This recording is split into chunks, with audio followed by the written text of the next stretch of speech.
Miley Cyrus and Ethel Cain both announced new albums. I count down the best albums of 2025 so far. It's the Pop Pod. I am Pop Sam Cam, and it is Tuesday, the 25th of March. We've got so much to get through today, so I won't go through the housekeeping too much, but if you like this podcast, if you love what you're hearing, like, subscribe, follow. You can also find me on TikTok and Instagram as PopSamCam, and if you've got the time to drop a 5-star review, I would really appreciate that, as this is a new podcast and we're still growing, but we are having a great time doing it so far. I know it used to be crazy, messed up, but God, was it fun. Let's get into the headlines, where Miley Cyrus has officially announced her 9th album called Something Beautiful. This record will be a visual album, and she's dropped it alongside the cover art and also a release date, the 30th of May. We've obviously been waiting for this one since she announced it last year, during kind of a promotional run where she described the record as partly inspired by Pink Floyd and made it sound like one of her most experimental albums in a little while, saying that it was basically medicine for a sick world.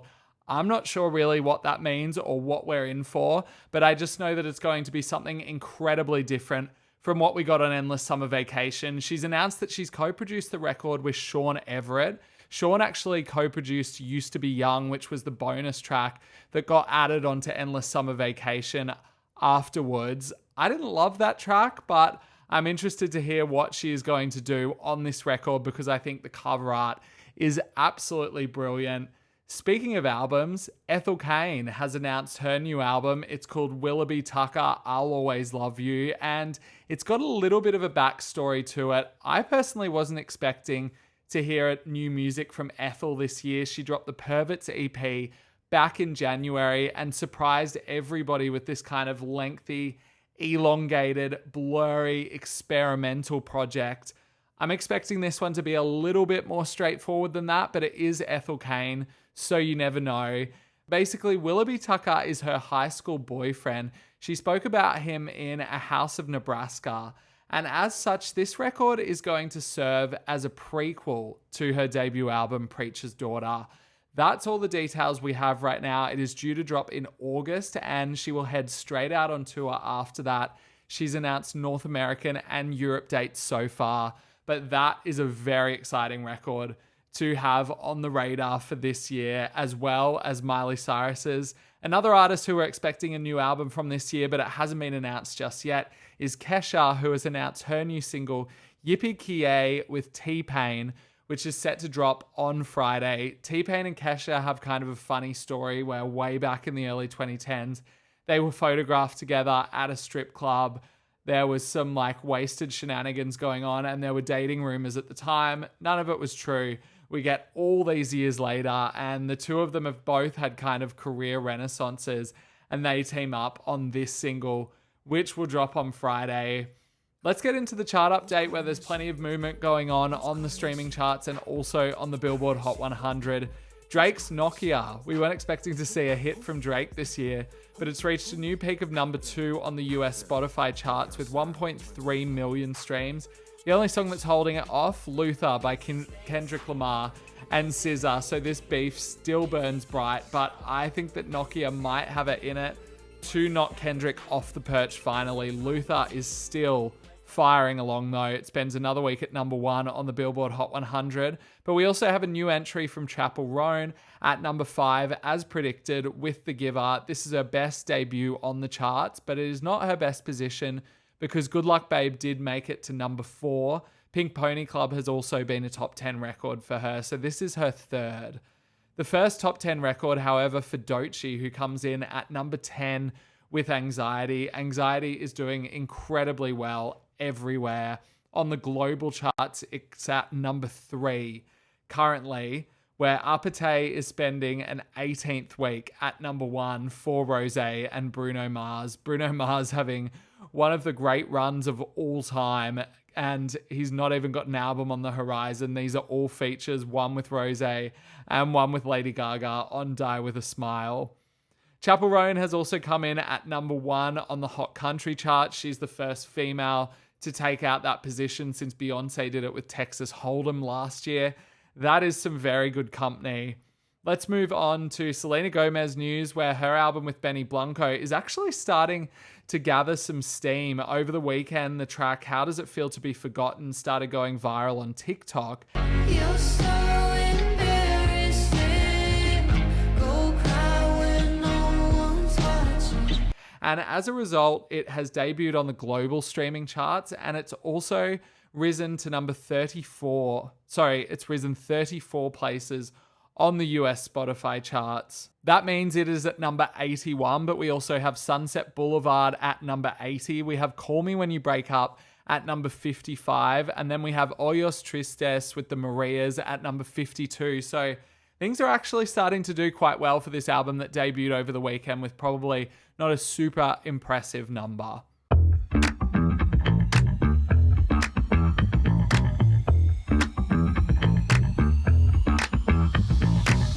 Hard to believe it, but we are coming to the end of March. So what I wanted to do when we come to the end of each quarter is count down my top 5 albums of the year. And then obviously at the end of the year, I will give you my full list combining everything. But we've actually been pretty spoilt so far in 2025.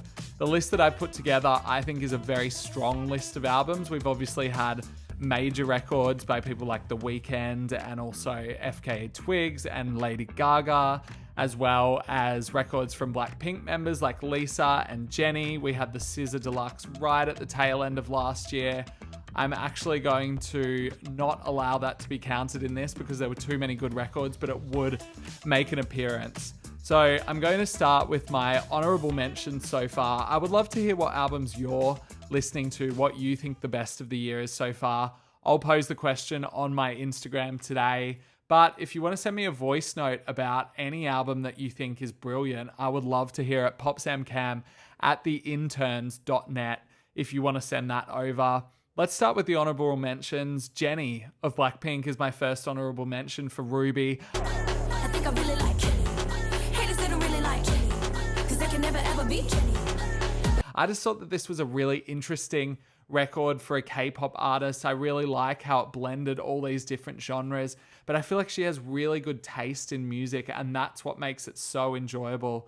Really love the song Like Jennie, which is doing numbers on the charts, and I also like all the guests that she decided to gather together. The next honorable mention, Sam Fender with People Watching.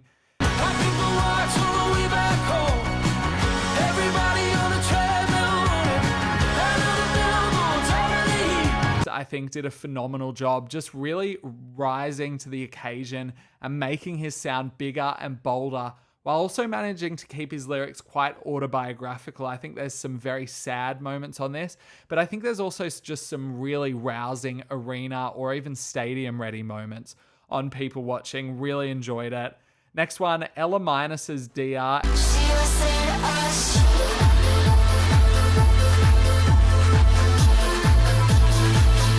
Ella Minus is a Mexican artist who has put out this record. It is her it's her second album following on from 2020's Acts of Rebellion. And I just think it's a really tough, hard-hitting electronic record that is also quite melodic at the same time. I just found it a bit of like a mind fuck to listen to in the best way.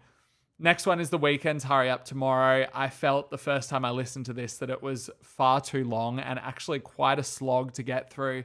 But I've taken the time to get familiar with it, and I think that its best moments are really shining through now, and I'm really enjoying it. I mean, a song like Give Me Mercy, I just think is brilliant, and I can't get enough of it. Hoping that it's worth all the bleeding when I'm defeated. Give me mercy like you do. My final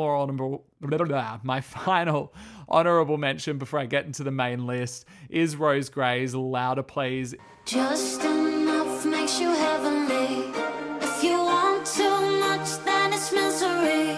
Cause we sin too much throughout history. If you don't know Rose, I did feature her on an episode last week where I had an interview with her.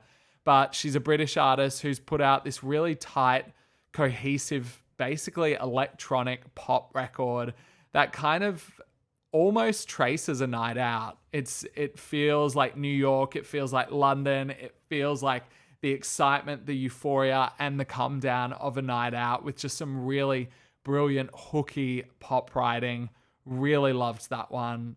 I implore you to check it out. Let's get into the top 5. My number 5 album of the year so far is OK Lou's Choke Enough. Take me by the hand when the trouble calls her name. OK Lou is a French artist. She's currently out on tour, heavily pregnant, but that doesn't really have anything to do with the album Choke Enough, which I just think is a really strange, off-kilter electronic record that makes me feel somewhat comforted in points and somewhat unsettled at other points. There are many points in this record where there's almost no beats. It's just synths and it feels like it's hovering in the air. There's some brilliant production from people like Danielle Harle, but also A.G. Cook as well. And just some really delicate, fragile, beautiful vocals from OK Lou. I love tracks like Take Me By The Hand with Blade, which has this like almost childlike sort of momentum to it, like a child leaping along. And then other songs like Harvest Sky, which feel like a deconstructed kind of trance songs from the 90s, featuring someone like Underscores, who I'm a big fan of. Brilliant record. I really want you to check this one out. Going into number 4, where my number 4 record is another relatively new artist called Saya Gray.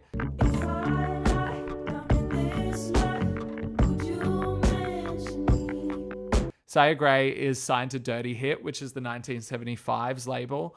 And she's always been making this kind of experimental, like mashed together music that feels like she's putting all these different genres into a blender and they're not quite coming out completely neat, which I absolutely love about it. There's a real folk atmosphere to this one with experimental kind of injections as well. Some really strong pop melodies too that run through choruses like Lineback 22.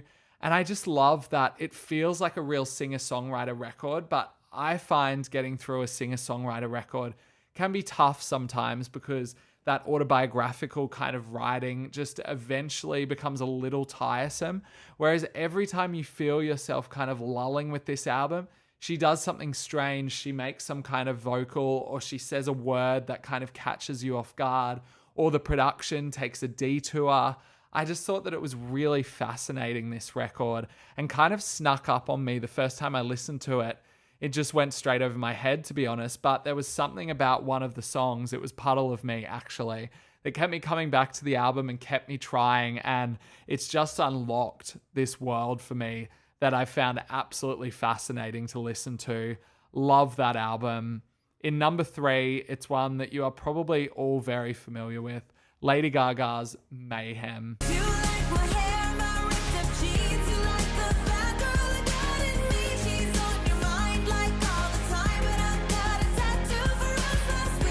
This is her 7th album. Obviously, I feel like it's a return to form for several reasons. I feel like it's a return to form because she has finally realized that she had created some kind of sound, particularly with the Fame Monster, Born This Way era. And she has finally realized that she can celebrate that sound without always trying to do something new and recreate herself in a way that doesn't always feel totally authentic.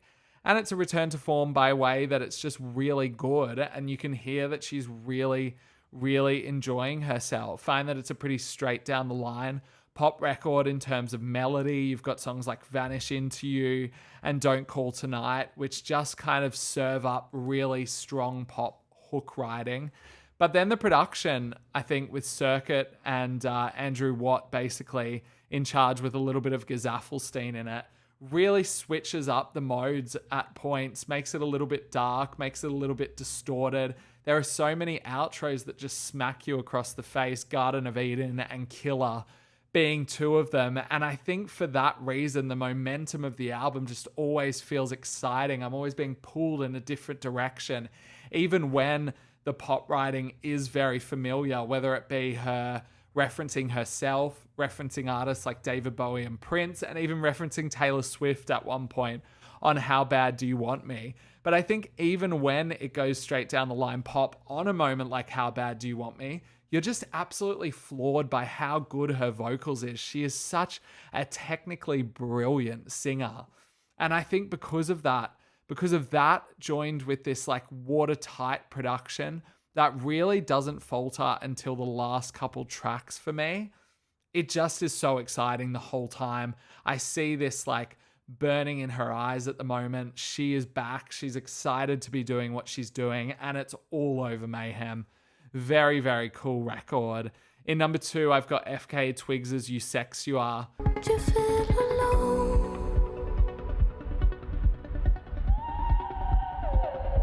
You're not alone. Her, I guess, venture to the dance floor, if you will. But I see You Sex You Are and Brat being two very different sides of the spectrum on the dance floor. Brat obviously being very messy, very kind of throw your hands in the air and say fuck it sort of vibe, even though it is very vulnerable. You Sex You Are is on the other side of that. Very considered, very nuanced, very elongated, takes its time with giving you those kind of punches that she takes a little bit of time to boil the euphoria. And I absolutely love that. You hear it on the title track, You Sex You Are, that just kind of pulses along until it gets that glorious finale.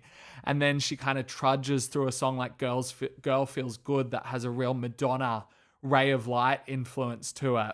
And then finally you get that pop payoff with a song like Perfect Stranger, which is one of the poppiest songs that she's ever done, but still has that kind of Eastern European club feel to it. And then I feel like from there, she just continues to put her foot on the accelerator and take it off, and it's so thrilling. A song like Room of Fools is just absolutely menacing with that beat, but then Sticky just takes it down and it almost gets quite haunting with what it's doing. I think that it all culminates in a song like Striptease, which does have that kind of elongated, very haunting feeling to it, and then just unleashes at the end with this spiritual kind of awakening that comes as her voice howls. And I feel like that's the absolute joy of You Sex You Are, is she is able to capture the feeling of You Sex You Are that she has made up, but she portrays it extremely well in this. That moment just before something gets really, really good. It's the anticipation, and there's so many moments on this record that you're anticipating something brilliant, and it does come. And then she finishes off with Wonderlust, which I just think is this really beautiful reflection on that feeling and just staying in the moment. I think You Sex You Are is maybe the best FKA Twigs record. It's hard to say because she really hasn't put a foot wrong with any of the 3 albums that she's put out. And then on top of that, the mixtape as well, which I loved. That claims my number 2 spot. In number 1, Bad Bunny's Debí Tirar Más Fotos. No, no te puedo olvidar, no, no te puedo borrar. Tú me enseñaste a querer, me enseñaste a bailar. Sorry for my pronunciation. I am learning because I love this album so much. This is, I think, the best Bad Bunny album. I think he spent so long, Bad Bunny, in this kind of tug of war in between US sounds and Puerto Rican sounds and Latin sounds in general. And I think that's due to his popularity. His popularity is unprecedented. He's probably going to go down as the most popular Latin artist of our time. But I think on this artist, he finally just throws himself fully into Puerto Rico, and through that celebrates his heritage, celebrates the sounds of Puerto Rico, but also celebrates his own personality and his own identity. It's his most personal and autobiographical album, but that doesn't mean that he's giving up the fun that he's given us on so many albums before, because this album is basically a riot from start to finish. From the minute you get that opening sample on Nueva York, he just like makes this an absolute party. And I think that is so, I mean, I've spent a very short amount of time in Puerto Rico, but that was a feeling that I got from the Puerto Rican people, this really celebratory atmosphere that he's able to inject into this album and make it so exciting. I love the way that he blends these samples and Puerto Rican styles with very modern sounds that he's championed and kind of heralded. And I think a song like Bala Inolvidable is just a brilliant display of that. Just absolutely, the fusion is just so exciting. And so for somebody who's learning about these styles, it just feels so fresh to me. But then you've also got something like El Club, which feels totally modern and made really kind of adventurous by the way that he switches up the tempos. Obviously something that we are very familiar with Bad Bunny doing, something he did several times on Un Verano Sin Ti. But then I think it's also the moments where he is able to give us something quite vulnerable and something quite heartwarming on a song like DTMF, the title track, which has become a viral TikTok song and obviously the most popular song on the album, but mostly because it does capture this feeling of nostalgia that is just so vivid and so infectious. And I love that about it. I kind of get a similar feeling, even though that it's a bit of a sadder vibe on a song like Turista as well. I think he does the slower moments better on this album than any other album that he's released. And I just think from the minute this album came out, you knew it was the work of an artist at the top of his game and so happy with what he was doing. I think that maybe I felt on the last album that he was running out of ideas in some way. And this album, he feels just totally rejuvenated by his time back home in Puerto Rico, soaking up the culture that he grew up with. And I think it's evident in how this album caught fire, because it didn't debut with his best numbers at all. And then over that week, it just kept growing and growing and growing, because this album just has this gravitational pull where you can't help but tell somebody else about how good it was. And it just caught on so organically. And I love that. I've listened to this album more than any other album this year, and I can't think of any other record that could take my number one spot right now. Bad Bunny absolutely killed it. That is my number one. Let me know your number one wherever you can find me, in the comments on TikTok, in the comments on Spotify, or I'll throw this question out on my Instagram, where you can also join my community channel where we have chats like this.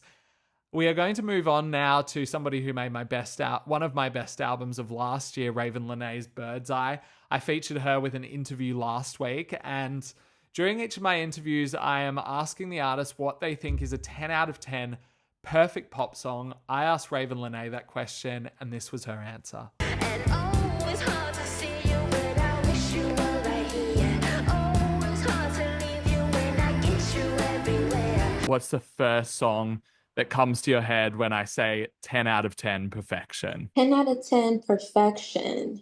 Oof. The first song.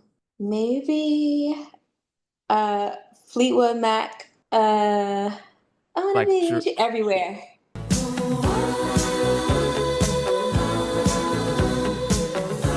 I wanna be with you everywhere. Oh yeah, amazing. That's the perfect song. It's just got that kind of feeling to it. I feel that kind of feeling in some of the songs on Bird's Eye as well. Oh, I love that. That's a huge compliment.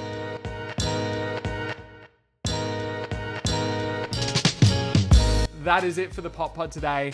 Thank you so much for joining me. It's been really fun to count down these albums. I will see you tomorrow with more news and features. Have a great day.